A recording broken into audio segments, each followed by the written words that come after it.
Moin zu einer neuen Runde State of Survival, PTR-Update in dem Fall. Es geht um Start gegen Start.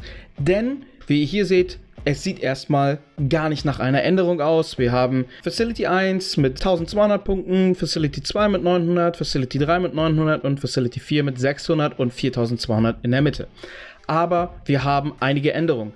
Denn bisher war es der Sieger, ganz klar, der nach den 3 Runden mehr Punkte hatte, war der Gewinner.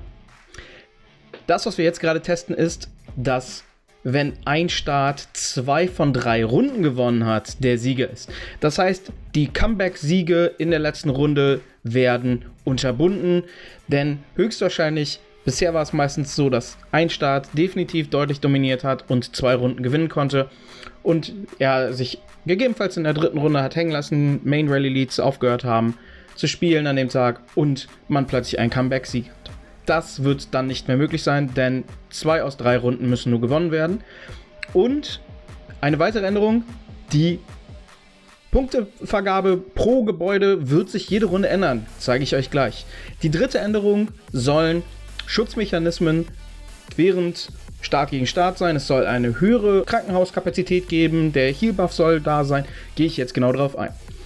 Fangen wir mit dem letztgesagten an. Heal Buff, ja, der ist da, 300%, fühlt sich aber nicht so an, denn wenn ich mir Quick Heal angucke, also die 1-Stunden-Geschichte, dann fühlt sich das eher so nach 20% mehr Kapazität an und von der höheren Krankenhauskapazität spüre ich hier auch nichts, denn das ist meine Standardgröße.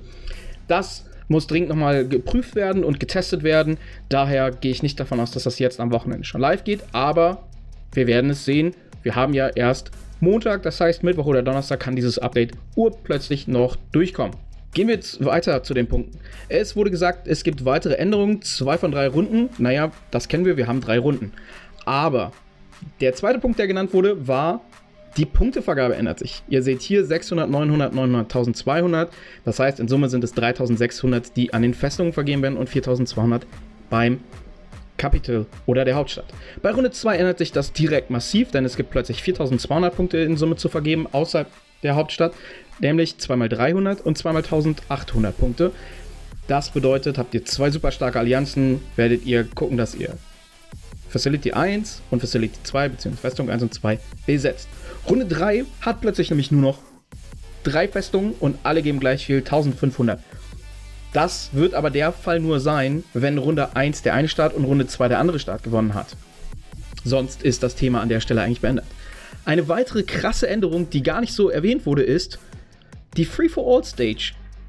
Die wird sich auch nochmal massiv ändern, denn statt 4 Stunden gibt es nur noch 2 Stunden.